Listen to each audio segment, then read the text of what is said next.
I've got to be careful when I'm drinking. My dad's the same. I don't go sniffing for scraps, but if I'm in a mood and I start into the jack, I will not back down. If someone's looking, I'm off. It's like sex, heat, our bodies colliding, pounding each other.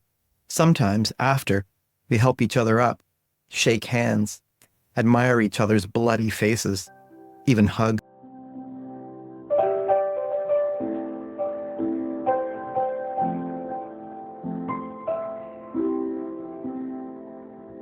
Hello and welcome to What Kind of Man Are You? The podcast about men, masculinity, and you and Degan and I being friends.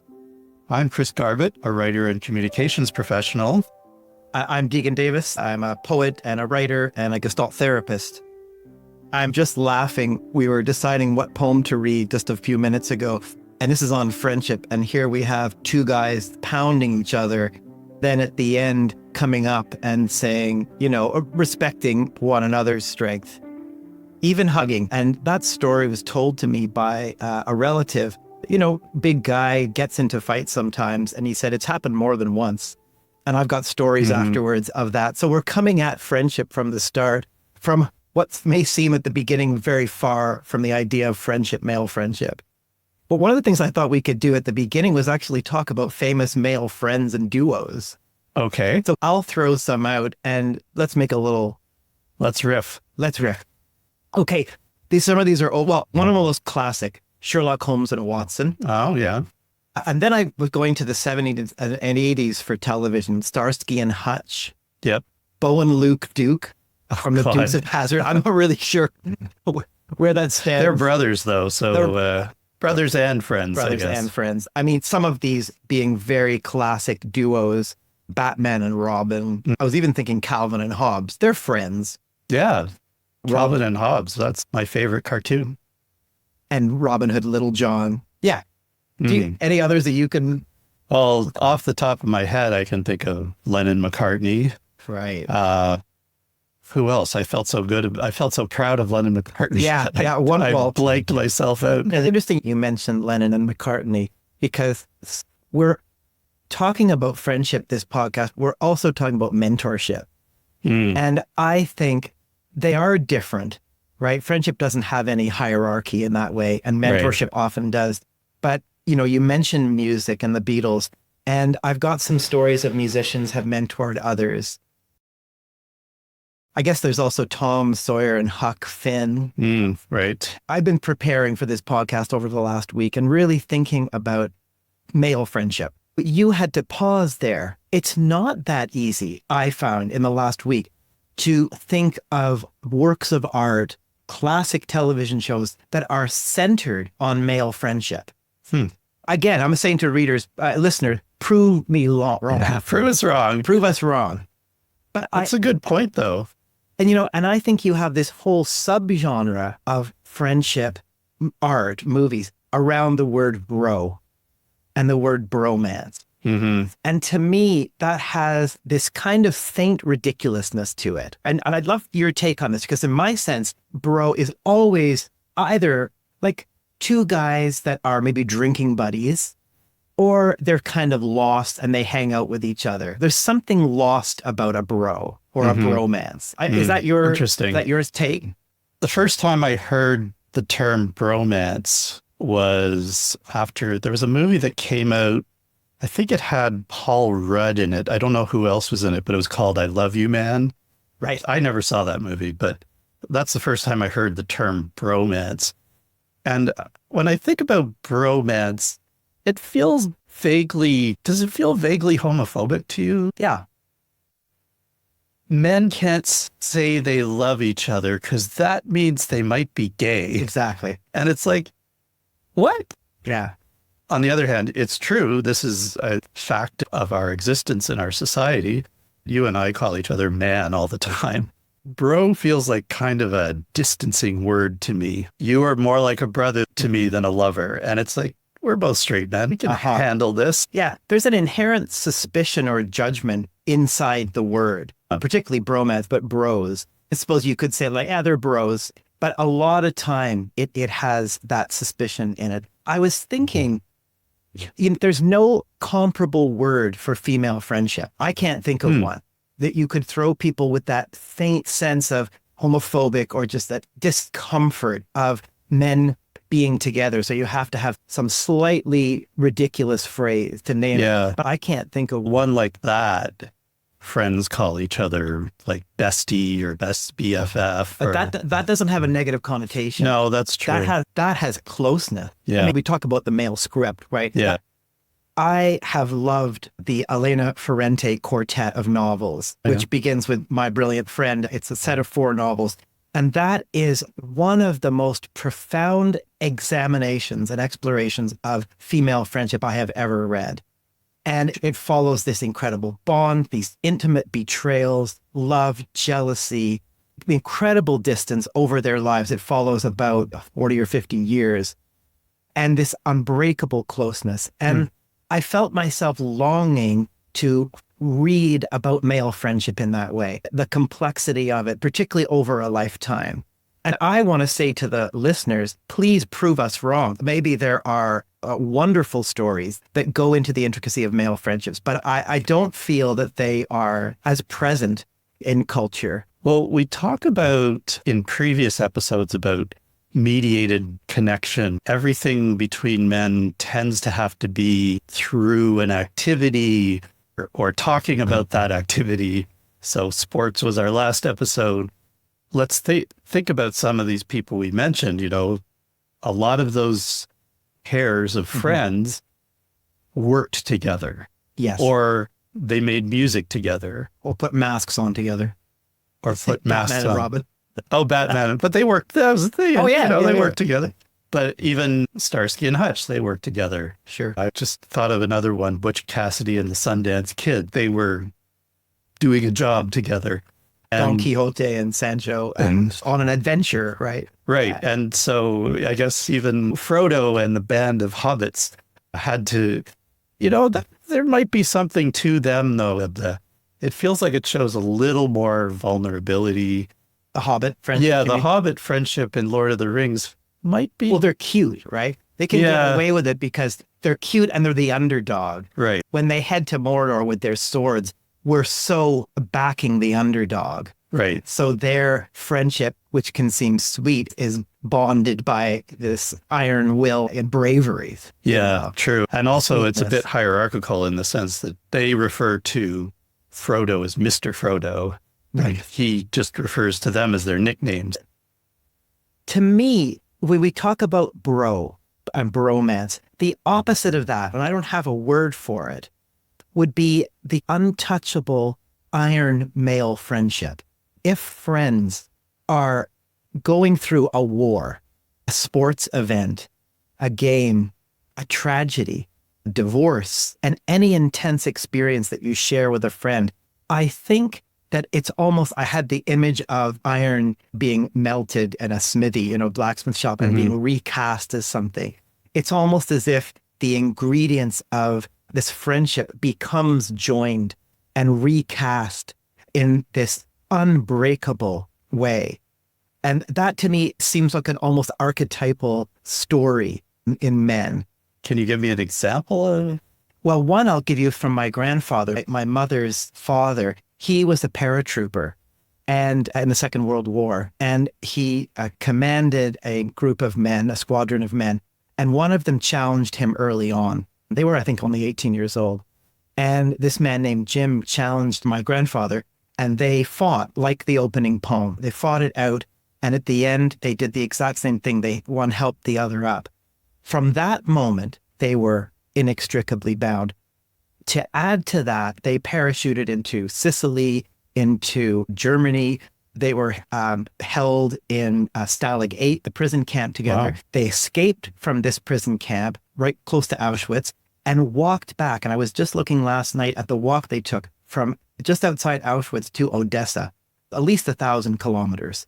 They, at night, living off roots. I mean, this sounds almost Homeric, right? The return home, right? But and I think it was in a way. And the two of them, my mother said after that, he was even called Uncle Jim. He came into the family. Right. He married our cousin, all to say their friendship, I think, had an iron core to it, and they were with each other for the rest of their lives. I'm not saying that's the only way that male friendship bonds, but I can't imagine them being called bros. It doesn't feel right. I feel like there's a respect granted to a friendship like that. The term that comes to mind is brothers in arms. There is literary language for that, like a friendship forged in steel, you know, that kind of idea. And I think there is something to a connection you have with someone where you've been through. There's nothing like that kind of experience that you or I have ever although seen. To say that, we have both been through, like, we have both been married in the past and divorced and separated. I'm not saying that's a war, but in an interior way, it's a shocking alteration in your life, a shocking loss. And you were there for me. And was I there for you? Yes, you were. Yes. And indeed, I would say that divorce was probably the worst thing I ever went through. Yeah. And that includes losing a parent. Yeah. That includes any other breakup I've been through, because you get into a marriage expecting it to last forever. Mm-hmm. And when it doesn't, that is a lot of pain. It's an enormous amount of pain. And, you know, Chris, I think I'd like to devote a whole other episode to separation and divorce, because I think it is the unspoken and unscripted ceremony of many male coming into themselves, almost like a ceremony of becoming an adult. And there's a lot around that, of course, but we need other rights. Right. But I think that's certainly, I was working as a therapist for so long, so many times I have seen that the end of a marriage really means, in a way, the beginning of a different kind of adulthood. Yes, I agree with that. It is completely unscripted, unritualized. The only rituals you go through are with lawyers. It is unscripted. Certainly what you and other friends did for me, we didn't have a script to read, but we made one. I'll remember as my marriage was ending, and I'm very happy to say now I'm good friends with my ex. And this feels very far away to speak about, but in that, it certainly wasn't when it was happening. And I remember calling you and other friends and envisioning the life to come and saying, I want to buy a piece of land somewhere and I want to build something. And would you come with me and help me? And it was almost like the practicality of actually having a piece of land was grounding the idea of hammering, nails into wood and creating something. And it turned out I didn't quite do it that way, although I did buy property. But I think the concrete nature of building a future and friends to imagine populating this future with, or engaging with them, it was really a lifeline. And also just to sit and say, hey, have a beer with me. This is that kind of a hard time. Yeah. And so thank you. You're welcome. And thank you. It is interesting after a breakup. I've had some great relationships, and all except the one I'm in right now broke up. And I turned to my male friends in those times. And it's not like I ignored my female friends and didn't talk about it with them. But it is interesting that was my instinct. And most of those conversations were some of the most real I ever had with you and with a couple of my other friends. It's certainly a time when you do need friends. It's not forged in a clash of war and utter survival in the external sense, but I think it is in the internal sense. Yeah. And I feel so blessed to have you and others as close friends, coming from a counseling perspective. Sometimes I play that role for a time, right? Someone is divorcing and they are dissociated and they are in profound shock. The idea that marriage is forever. And so part of that role as a therapist is to hold that place, almost a placeholder, and you need to get this kind of support out there. And sometimes that just means them saying, I've known this person for 20 years, but they've never really known what's actually going on in here. Right. And for them to risk that. And I think that's something really important in terms of the whole bro thing and using language like bromance, that removes risk and vulnerability. That's right. Yeah. And so, if you call someone bro, then it's like, I like you, but I've still got the shield on and, Totally. and we can enjoy the game together, but, I'm not going to actually say I like you. Yeah. Although, and then, of course, you have men getting absolutely drunk and really weeping, right? And Yes, I that's love true. somebody gets very drunk and says, I love you, man, or I love you, which they wouldn't normally say. Oh my God, you're close. the best friend anyone could ever have. That's an outlet for sure. And I think beer has actually really helped men probably even come closer to that, Right. Man, you mean a lot to me, or this kind of thing. But I think the danger is that that's sometimes the only intimacy. Right. And of course, then, you don't remember those words, There's something about taking the risk with someone and saying, yeah, you mean a lot to me. We don't live forever on this earth, Yeah. So, you mean a lot to me, Chris. And thank you. And actually, I would like to get into that, but let's take a break and we'll come back after this interlude.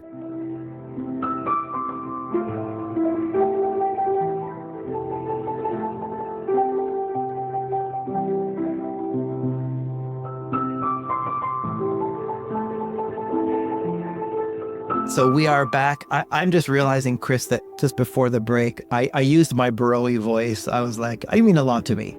Oh, interesting. And I don't think there's anything wrong with that, right? We're always mediating these pieces. But I think we're going to talk about our friendship. Yeah, I thought maybe it would be fun to reminisce how we met and how we became friends and what led to this podcast, like how the conversations we've had and the things we've done to want to explore this topic more. Yep. So when we first met, I was running a reading series and I think I was involved it was connected to a literary magazine. That's right. And we had started this literary reading series to promote the magazine and to raise funds for it. And Degan had submitted some poems and we wanted to publish them. And the people we published who were in the city, we asked them to do a reading at the reading series. And I don't know if we actually talked on the phone or if it was voicemail back and forth, but we arranged to meet in the same bar that we had this reading series, and Degan was interested in volunteering for the magazine. And so we met at this bar, the Green Room. Outside with the dappled light coming through the trees, the leaves. I remember it actually. Oh, really? That sounded quite romantic, didn't it? Yeah. A bromantic, a dappled light. See how easy it is, right? I was reading what you might even consider a bro-y book. Alexandria Quartet by, is it Lawrence Durrell? Which at the time I thought was so amazing. There you go. That's 3 the months answer ago. to Elena Ferrante. That's maybe the male quartet of books. Could be. It's very male. And I have to say, reading it however many 30 years later, Doesn't stand out. it's romantic in its own way. Is it male friendships? I remember it's like a lot of kind of characters that were in their 20s and 30s, almost like beat, like living in small little apartments and maybe studying in Cairo or Alexandria. They were living in Alexandria and he was an artist or a writer. There's 4 books in this one book and 3 named after a different woman and 1 named after a man. And I don't know, I was disappointed. It felt very bro-y to me, actually. Right. I think this was about a few months after, we were talking about those moments of iron, right? Mm-hmm. There's at least, that's a very fierce image or warrior image, but the moments of connection, right? And when one day at a reading series, when I was just getting to know you, your reading series you were running, I had someone ask me if I could put out on the tables an advertisement for another reading series. And I came to you as the CEO of the Grand Fuba and said, hey, is this cool? And I think probably you were doing a lot of things and you're like, our reading series is what we want to promote, but sure, go ahead. Something like that. But I was just getting to know you. I was new to Toronto. So I put it out, but I really felt I think I messed this up. And I remember very clearly being in my apartment and thinking, I think I'm done. I think I don't want to be part of the reading series that like leave it. Yeah. Because of that. Now that's just for whatever reason, I just thought I had done something and maybe you were like, whatever. I just felt judged. I felt like I messed it up. Right. And I think these things happen and who knows what else had been going on in my mind. And I remember saying, I think I'm just going to not just show up anymore. I'm just going to be out. And then going, no, I'm going to call you. And I really think about time stopping in that moment because I could have not. It's like the subway doors. Right. Yeah. Sliding doors. The sliding doors. But, and here's a sense where I think this is a big topic too, fate. How do we influence our fate? But I called and I mentioned, I don't know if you remember this. I actually don't remember this. So I called and said, hey, I just wanted you to know, it sounds ridiculous now, right? But I just want you to know I felt pretty bad about that. And you said, maybe I don't even remember it, or that's totally fine. Yeah. And it sounds so silly, but I think because sometimes men don't speak, sometimes many of us don't speak about those niggles that we have, those moments of hurt, those moments of confusion, and the doors close and the subway moves on. And to me, that cemented us, or at least an early cement. And I felt so relieved. So I'm happy that my 30-year ago self did that and that we're here talking about this. I'm grateful too. What if you hadn't made that call and ghosted the reading series and never saw you again? And that makes me very sad. And this is the kind of thing you think about your partner, the person you're in a relationship with. Imagine if I never asked her out, or imagine if my wife now is someone I used to work with. And imagine because I didn't take the job at first, and then they came back to me with more money, which was awesome. But honestly, I don't think about it with my friends all that much. And it's interesting to think about these moments where it could have a friendship that's lasted 30 years. What would have that been? And one of the things I think about with our friendship is that it is not like any friendship I've had with a man. I think we have both cried in each other's company, and not about the Leafs losing another series. Well, we've done that as well. Yeah, but actually about personal things. Yeah. And I'm so grateful for that. And it's not something I expect from relationships with men. So thank you for that. You're very welcome. Maybe I'll share a story then very much on that wavelength. Talking about, this was, I think, around the time of my separation or just before it. And in the second episode on sports, I spoke about having 2 or 3 years, which were very difficult, particularly around sports and around being bullied and not, for all different reasons, not having a voice to stand up, not having the knowledge of how to do it, which I thankfully did learn later, a lot to do with words. But then I didn't have it. I had kept those years very hidden away, deep at a little tiny chamber of my heart, almost it becomes a speck. And I had mentioned some of the scenes I shared a couple of the last episode about this man saying, what an arm on the queer after a good throw. Right. And not knowing how to respond and feeling this burning shame. And that went on in different ways for a number of years. So I'll never forget this moment coming to visit you in Riverdale and feeling perhaps some separation was in the air in my marriage, but it was early.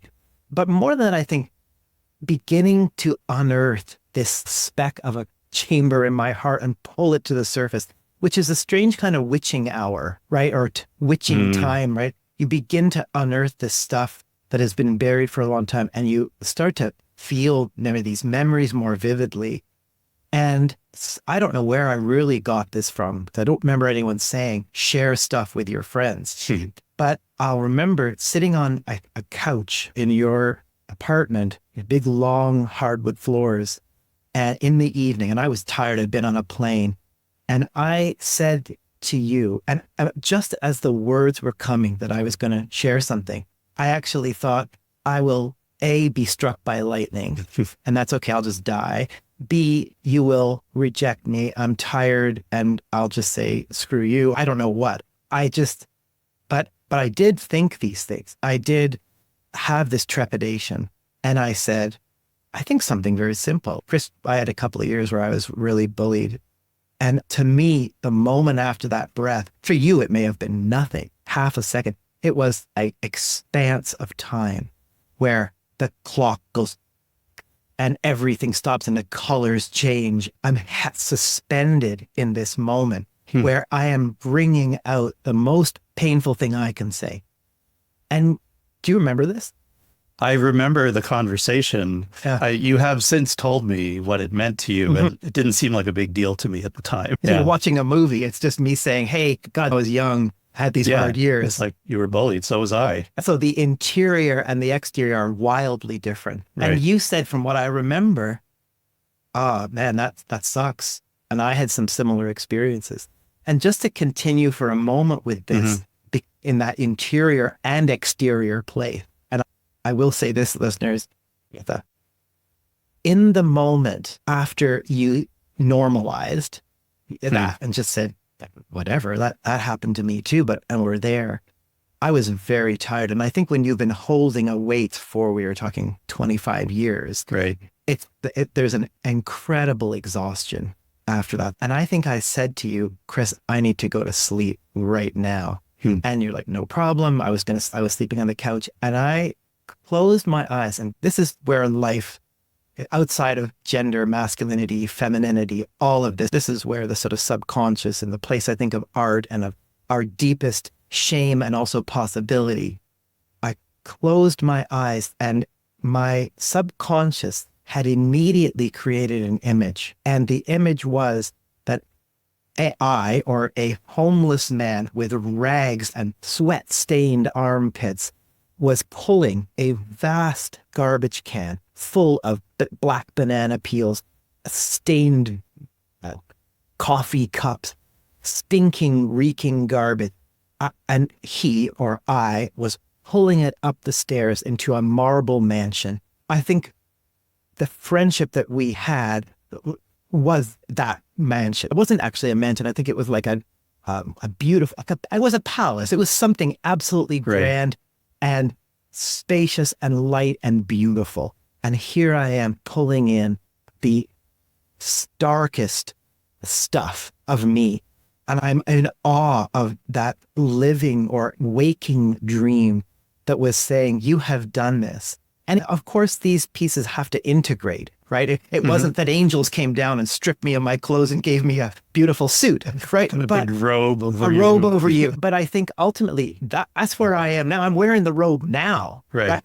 But it took years. But that piece to risk bringing in, and I think that's shame, that's trauma, and bringing it to be witnessed. And I want to say this, as you said to me, thank you for being there for that. That probably was the biggest moment of me transforming my shame in my life. So thank you. You've told me that before. And it's funny because having been able to be that person for you, that gives me gratitude too, because I just feel like it's a friendship where we can do that. And if I can do that for you, you can do that for me. And I can certainly say you have, although there is another time I'd like to talk about that isn't you and me. A friend who lives outside of the province emailed me one day, and we had always emailed. We had that kind of bro-y kind of relationship, and he was still one of my closest friends, but we'd be like, F you, blah, blah, blah, joking around, good friends. But this email he sent me was like completely vulnerable. So he said to me, things have not been good for me. I've been having suicidal thoughts and I've been seeing a therapist and I'm on medication now and I've been feeling really rough. Yeah. And I emailed him back and just said, wow, that's similar to what I said to you. I think it's just, that's really rough. And I've been there because I have been on antidepressants and I have been in therapy. I'm still in therapy. And that's really all I told him, and just said, whatever you need, just feel free to email or call or whatever. And his wife emails me the next day and said, I don't know what you said to him, but he's in a great mood now. And I feel good about that. A lot sometimes, does it?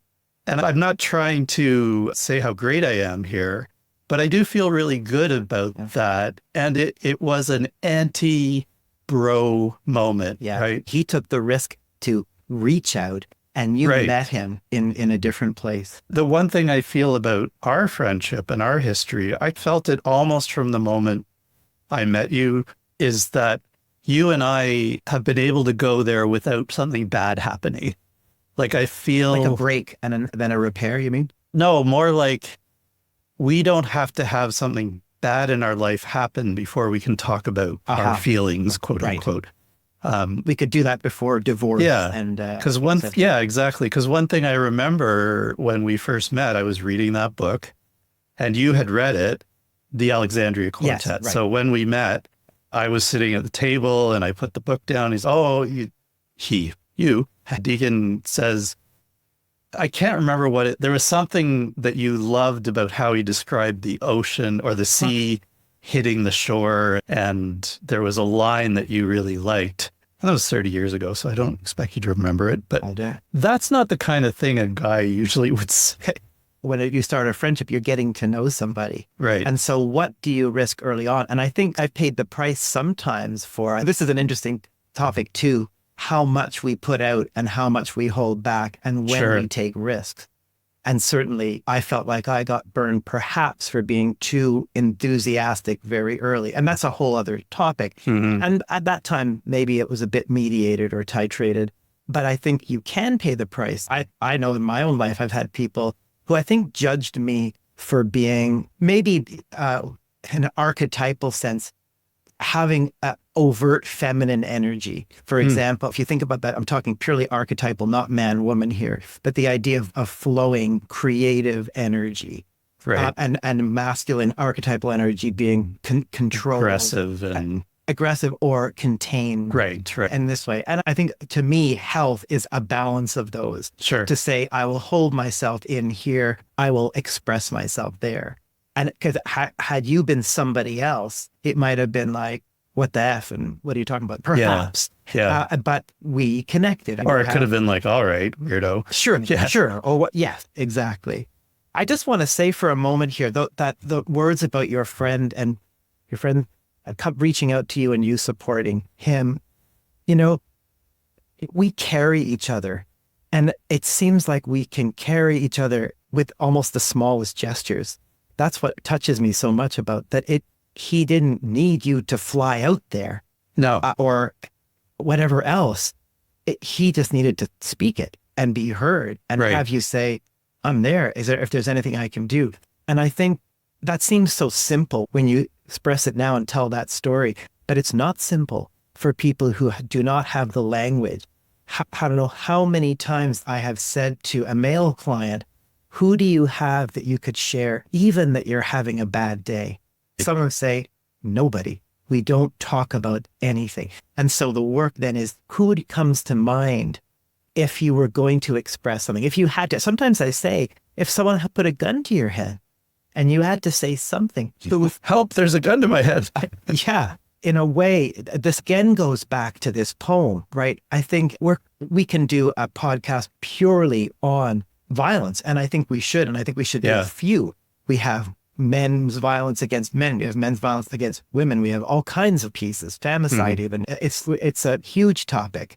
But I do think if we go back to the poem, this finesse and rape, this ballet and murder, this, let's say, this physicality, strength, and vulnerability, right? How do we work that? How do we work that within this male script? And just to say this piece around them reaching out, and I think that's a way of being held. He was held in that, and we do it in little ways. One of the things after my first breakup with a serious girlfriend was my first girlfriend, and we lasted for 3 years. And so when we broke up, I didn't know what to do with myself. And she referred to me as overly sensitive, and I cried a lot. And I would consider myself a sensitive person. I take things very personally, and that's something I've had to work on. And so I'm not an aggressive guy.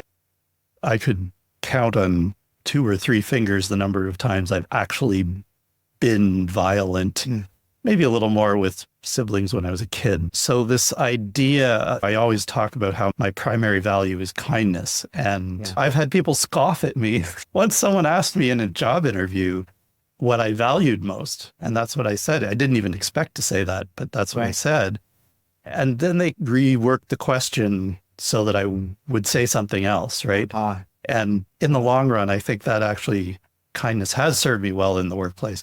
But what my tendency takes me away from is the fact that, as you say in the poem, some people really get something out of being aggressive and expressing things. Yeah. What's that movie, Goon? It's a movie about hockey. It's got Jay Baruchel. He's a Canadian actor. And he talks about how hockey players will get into fights, and afterwards they'll be like, good fight. Right. And in my mind, it's like, why would you say that? You, in that moment, you hated each other. And this is a world that I don't belong to. And as I mentioned, I also got bullied as a kid, and I must have weighed 3 pounds at age 10. So I was super skinny. I did run around a lot. I played sports a lot, but I could eat everything in my house and still not gain weight. And being that person who couldn't defend himself, like people always talk about how you have to learn to defend yourself when you're a kid. For me, it was always like, if I learned to fight, I would still lose every fight. Just because of my lack of bulk. And it makes a big difference, really, doesn't it? Yeah. Some of the kids in my class, quite a few of them had failed a few grades, and they worked on farms, and they would be older. They were older and bigger, and also the terrible thing is also there was a lot of violence in a lot of these families. Right. So they actually were trained in a way they could see what could be done and what was done to them. So it's a really different world. Right.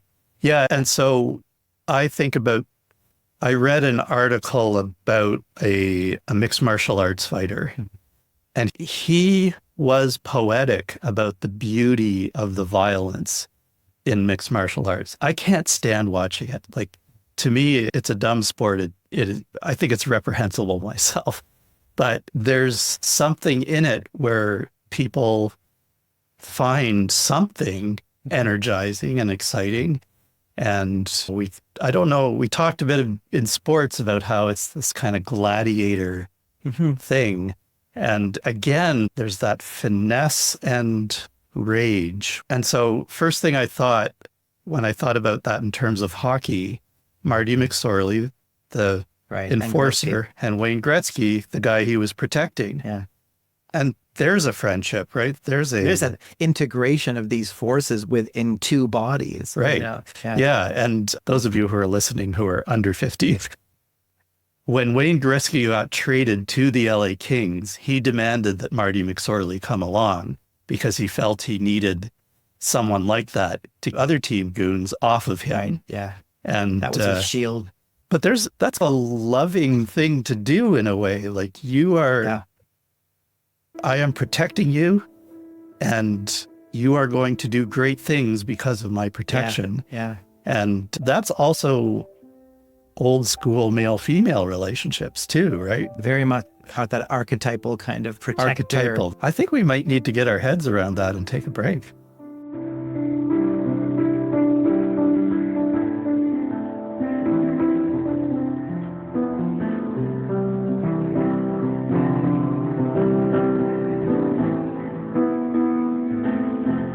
Welcome back to What Kind of Man Are You?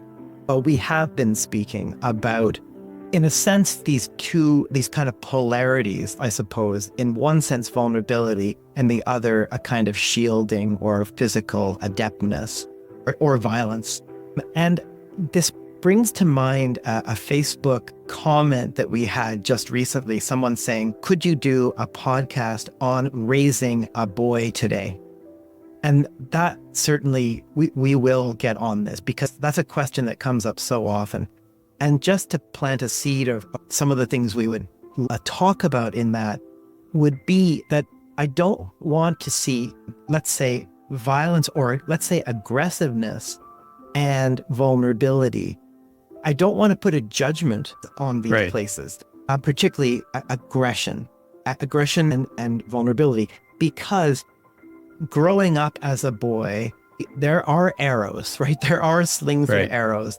And so how do you mediate that? And I think ultimately, just to give it all away, I think what we're looking at is a way to strengthen the ability to be vulnerable at certain times, and also the ability to withstand or stick up for yourself, whatever form that is. And I think there's a lot of other pieces, but I think that would be a central core for me to look at how to raise boys in this time. And I will say, last thing is that they're both equally important, because I was an example where I did not know how to defend through language or physicality, or even through internal worth. Right? It doesn't have to be that you become a martial arts fighter to be able to hold your ground. It is a lot to do with your inner sense of the worth. That will take you far. But without it, and then with bullying, shame, or the very difficult things that can happen, abuse, sexual abuse, being targeted by a teacher in a class and being shamed, whatever may have happened, that's the deadly place. When we're raising boys, we're teaching them how to be men. It's not the whole thing, right? But certainly, same with girls. And there's nuance to this, because there are trans kids, there are tomboys, there are boys who are just more feminine, and there are girls who are more masculine, et cetera, et cetera. So when we raise kids, we want them to be good people. But we live in a culture where they are gendered, whether we want them to be or not.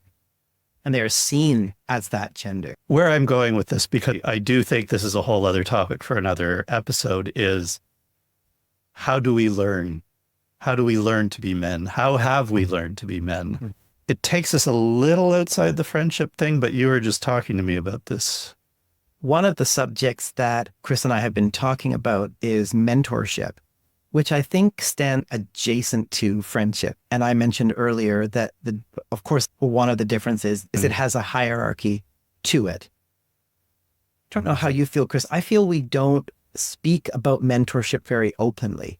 We might, in particular, like perhaps there's a corporate culture, and there's a culture within where one person, man, let's say, takes on another and leads them through in a law firm, in this or that. Sure. But that's not usually gender related. That's not gender related. And it's also, it's sort of prescribed in a particular workplace. Right. But I just feel like we don't speak about mentorship yet. It's happening all the time. And I'd like to bring a couple of examples of mentorship that I find very touching, particularly around music. And I think one idea, perhaps why mentorship is not so openly spoken about, is that I think there's still part of the masculine script of a kind of individualism, right? A kind of sense of I get there on my own. Well, what I'll say about individualism is that, and this is an experience I still have to this day, and I've had since I was a little kid, which is when I don't know how to do something, I get really mad at myself. Right. Even though there's no reason for me to have known how to do it. And it's usually around something handy, right? But you should have known how to do this. So, but nobody ever taught me how to fix a downspout. I got mad at myself once because I couldn't do it. Yeah. But there is this idea, this is what it brings to mind with individualism, is you're kind of shamed for not knowing something as if you should have been born with it.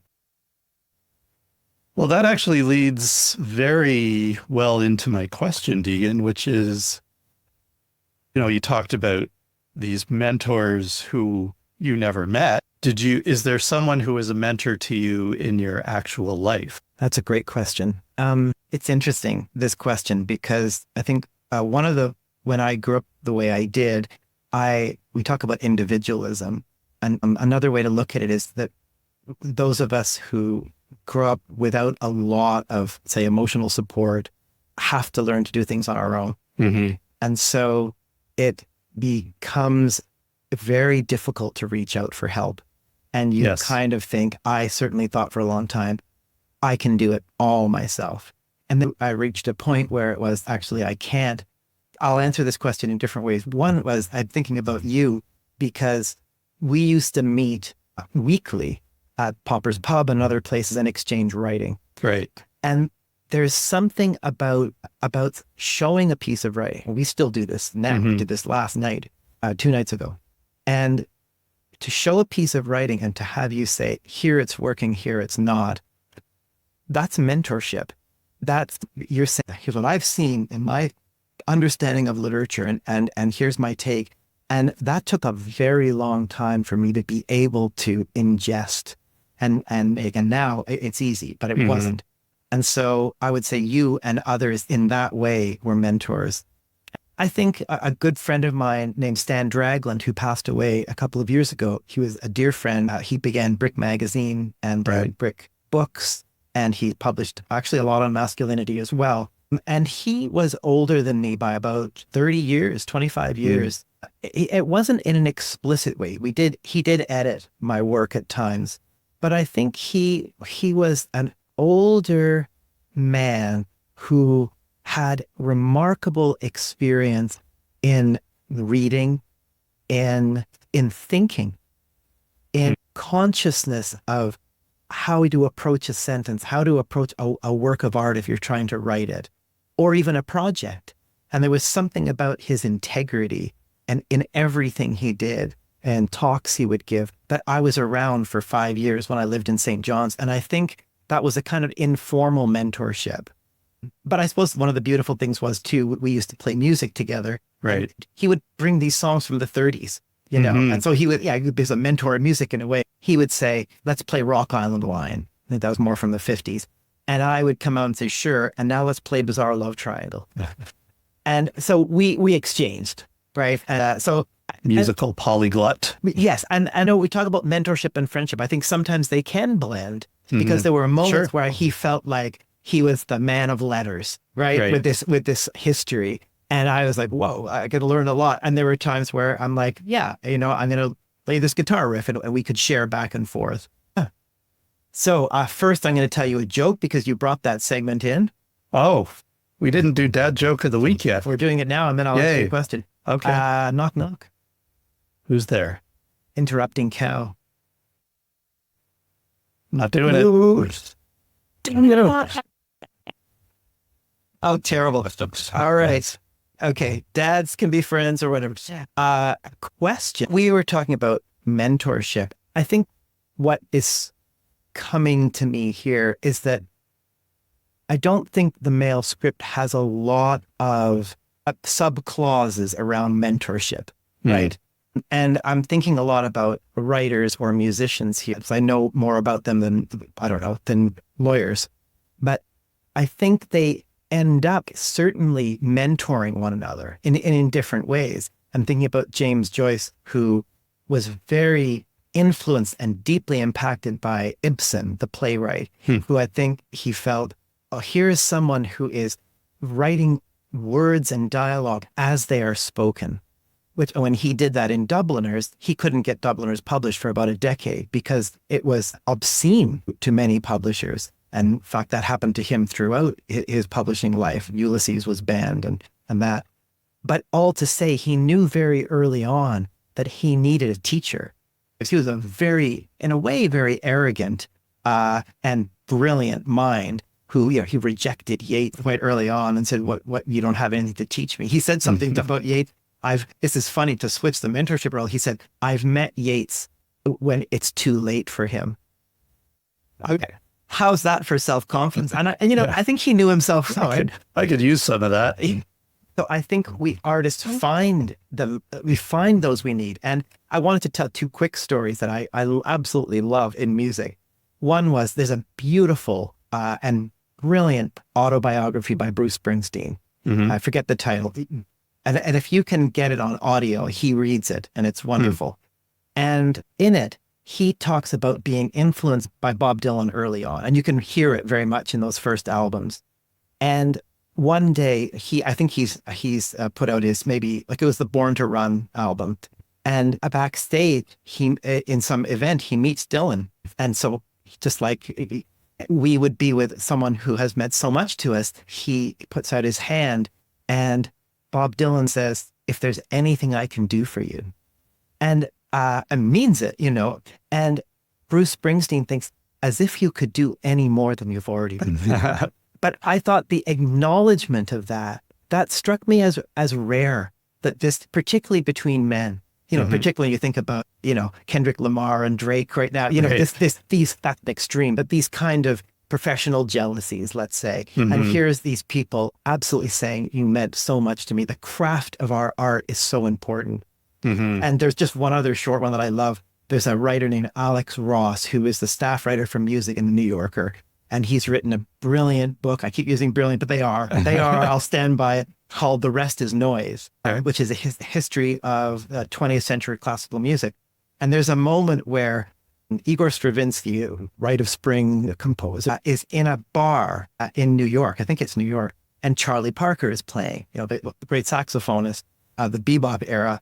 And Charlie Parker spies Stravinsky, sitting at a table. Yeah. And recognize him and is picking up his scotch. And Charlie Parker, genius as he was, blends in the opening of Rite of Spring.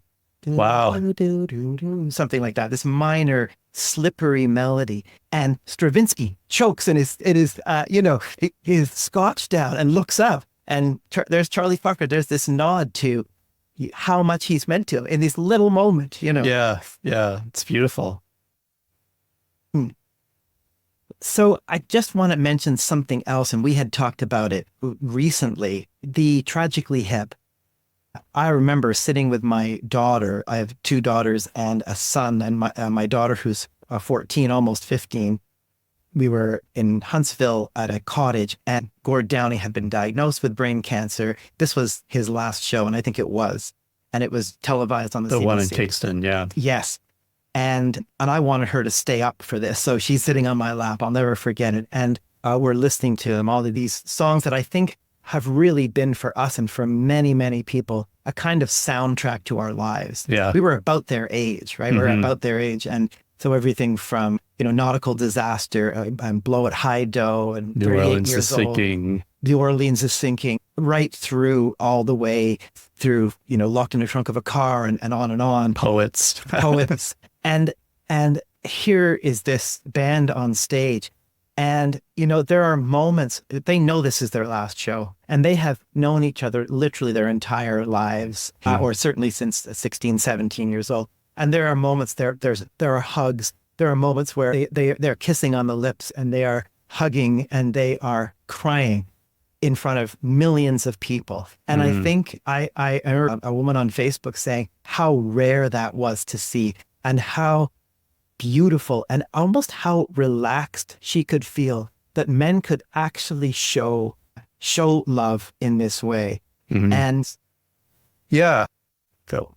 Okay, so you've thrown me some difficult ones. The last one was not so difficult, but you asked if I was a feminist, and it's just a great question. But these are all podcasts complicated in themselves. Yeah. And I feel like I am, but we go back to episode 2 for that. Have you ever said to a male friend or someone who's not your family, who's male, that you love them? Or haven't I said that to you? No. Oh, then probably not. Or would you? Or anyway. Yeah, it's a good question, because it is so wrapped up in romantic love. Like, I think it's fair to say we love each other and we have love for each other. Yeah. And I could easily say, I love this guy, but that's not the same thing. A little hint of bro. Yeah, it's a little bit bro-y. Yeah. I guess not. And I got to be honest, I don't know that I would. I don't think I'd even say it to my brother. Sorry, Tim. But it's sort of a shame, but at the same time, is that necessary? I don't know. I mean, I think it's where there's a level of vulnerability and caring that is a form of love. Listening itself can be a form of love. Yeah. Just what you did for your friend. Yeah. Right. And it's not romantic love. Yeah. And that doesn't make it any same. It's no different from having family members. You love your family. Yeah. So that's where I would land. I guess it just feels weird because I love you feels like a pronouncement. And it's even when it's a partner, it's super vulnerable. Yes. So yeah, that's my answer. It's not I don't find it very satisfactory, but there we are. And I just want to say, I certainly feel that, we have love and a lot and care and and it doesn't, I'm not asking, I'm not asking to be told that, at all, in that way, because I feel, our friendship is strong. You've been one of my best friends, half my life, 2/3 of my life. Holy cow. But I do think, there are also generations around this. Language means something to different times. And I remember a female client once who said, my father will not say those words, but he will spend 18 hours looking at the very best car for me. And he'll come out and say, I just want, in his quiet manner, I just want you to know that I've, 50 best cars, and I created a for you to kind of compare, honey. And it's like, I've understood that that's love. Right. That's and that happens in a lot of. Well, on that note, I just want to say to my listeners, I love all of you. You love them, but you don't let me. Oh man, we're gonna have a fight after this. So, and we may hug at the end. So yeah, thanks everyone for listening. I just want to say that if you love us, please give us a 5-star rating on your favorite podcast platform and say nice things about us and tell your friends. It's we're sort of speaking into the void at the moment. So we'd love to hear your thoughts and your opinions, and feel free to get in touch with us. Listeners, I love you more than Chris. Oh, well. I just want to say. Yeah. Sure he does. Yeah.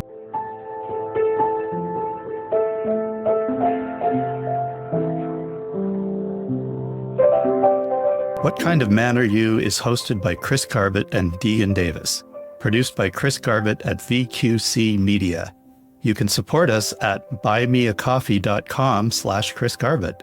Music composed and performed by Degan Davis. You can buy Degan's book at brickbooks.ca. Thank you to all our supporters and listeners.